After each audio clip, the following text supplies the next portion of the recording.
Today, you will see this everywhere when people say, I am only human.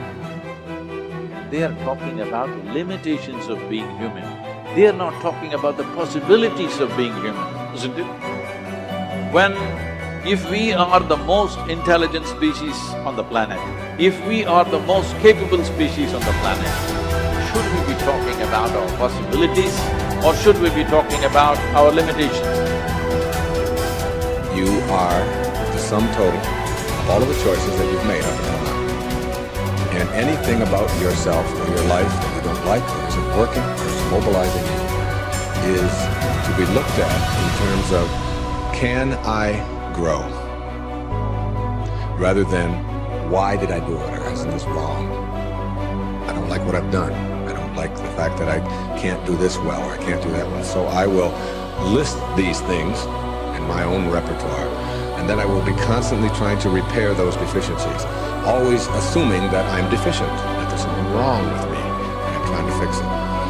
And when you do that, you spend your whole life doing that. But in order to be the winner you were born to be, you must plan to win, you've got to prepare to win, and you must expect to win. And if you don't plan to win, and if you don't prepare to win, then you have no legitimate reason for expecting to win. The way that we think about ourselves determines the policies that we embrace, the laws that we agree to live and abide under. Those are all based upon our story. So all of a sudden you see the battle for our story is front and center. I mean, what could be more important than that right now? So when we talk about that battle, there's a battle for who we are and the way that we think about ourselves. You are creators who have come into this environment for the details that it evokes from you. But you are God force who insists upon alignment with the energy of your source.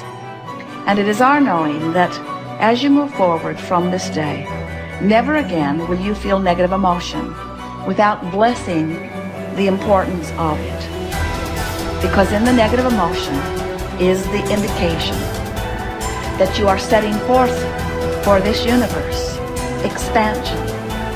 And instead of feeling a continuing of negative emotion, you're going to flip.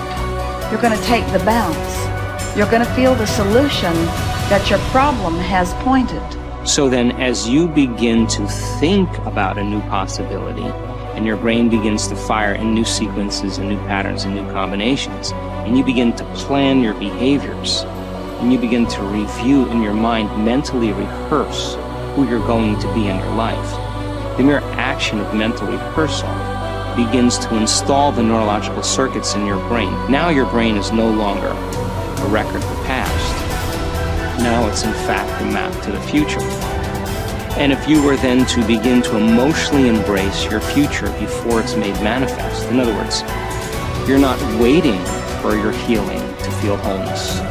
You're not waiting for your new relationship to feel love. You're not waiting for the mystical moment to feel awe. You're not waiting for your success to feel empowered. That's the old model of reality, of cause and effect. Many of you, as I have been, as I am, are where you are in your life based upon what you believe. And it's not just what you think you believe on the surface, it's also your shadow beliefs that are holding you back from moving into the life that you believe you deserve. What I know is if you're not looking at the shadows, if you're not looking at what is subconsciously running through the tape in your mind, telling yourself you're not good enough, you're not worthy enough, you're not smart enough, you're not enough, which is a tape that's playing for a lot of people. If you're not conscious of that, then you end up acting out of that belief system and not out of what you know to be the truest or want to be the truest for yourself. How do you alter your mindset? Only path is through new awareness. You can receive advice all day long. Many people do. They love being told what to do. They're hooked on new books, new ideas, new lists. They learn and learn and learn in all directions except the one that matters most. Learning about themselves. There is no getting around this. It's hard to sustain new happiness without new awareness. You can go for the run, you can have the hard conversation, you can eat better food, you can wake up early, read at night, you can do it all. But does it make you happier? Deep down, long term, that's the metric. If it does, if you're happier, it's because you realize something new about yourself. The change was you. You recognized why your new habits shifted your outlook. It was about challenging your old mindset.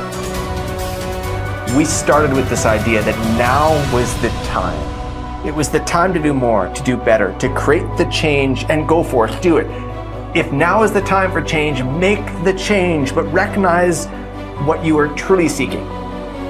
That your body may transform, your habits may improve, you may learn new ideas, but where did the change start?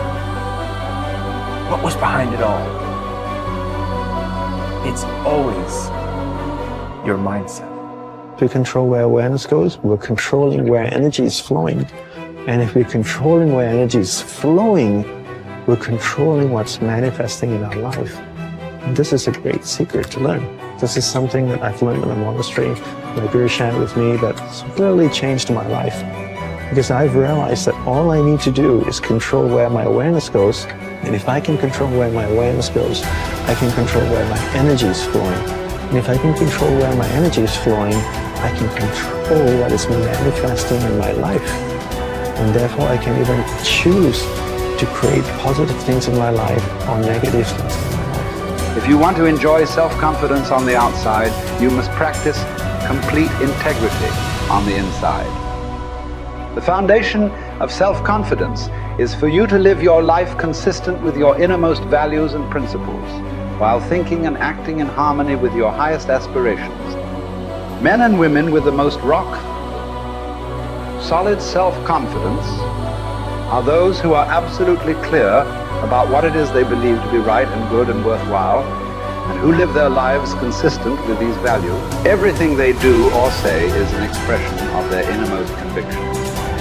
Your whole world can fall down around you, but as long as you know that you are doing the right thing, you will have a deep inner sense of calm that will manifest itself in an attitude of confidence and self.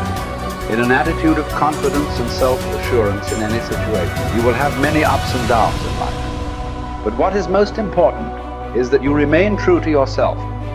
Your true values are only expressed in your actions, in what you do.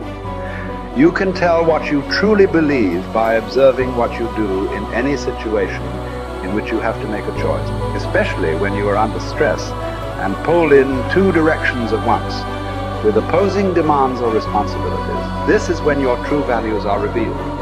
The action that you take in any given situation will tell you which of your values is uppermost or whether you have any values at all. It is not what you say, hope, wish, or intend, but only what you do that counts.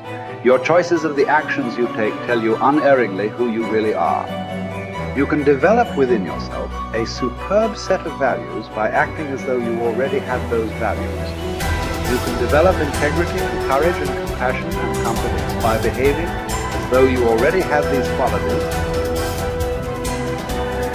The more you act the part, especially when you demonstrate these qualities under stress or when you feel like doing or saying something else, the more rapidly these qualities become a permanent part of your mental makeup. The more you practice good values, the more rapidly you become a truly superior person.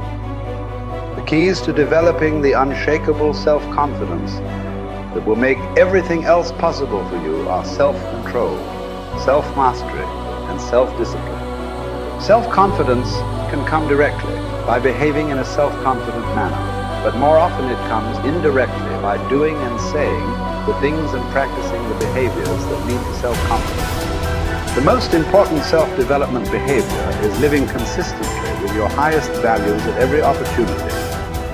Appreciate how special you are. There will never be anyone exactly like you. You were given special gifts and talents to share with the world. And even though everybody has special gifts and talents, nobody will use theirs quite the same way you do. You have a way of being in the world and a perspective that's unique to you. You are the only one who thinks your thoughts the way you think them. You have created your own unique reality and are living your life according to your own unique path. You are the only you that will ever be. You're kind of a big deal.